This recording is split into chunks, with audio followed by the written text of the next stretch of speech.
Christian freedom frees man from self-effort and self-performance of pleasing God. Christian freedom frees man from self-effort or self-performance.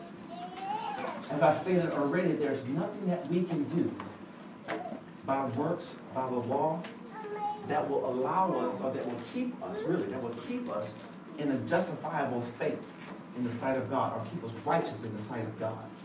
It is Christ's work that he died for us, and his mediator of the covenant that allows us to remain righteous in his sight. So principle number 2, it frees man. So what that means when it frees man?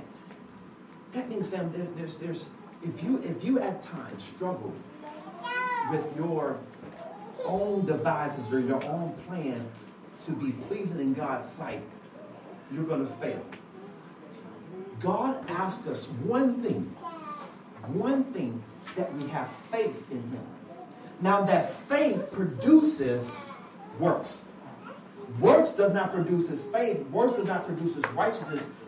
Faith produces works. James talked about this in chapter 4 or 5, I believe.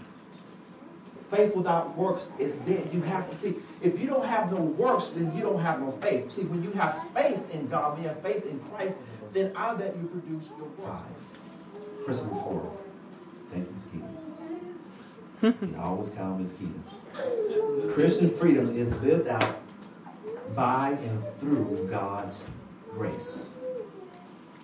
Christian freedom is lived out through God's grace. If God removes his grace from our lives, we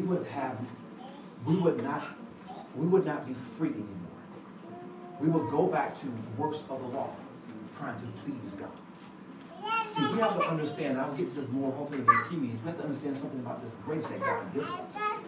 Everything that we're able to do, to sing, to give, to go minister to other people, to serve one another, is through the graces that God has placed in our lives, that works in our lives.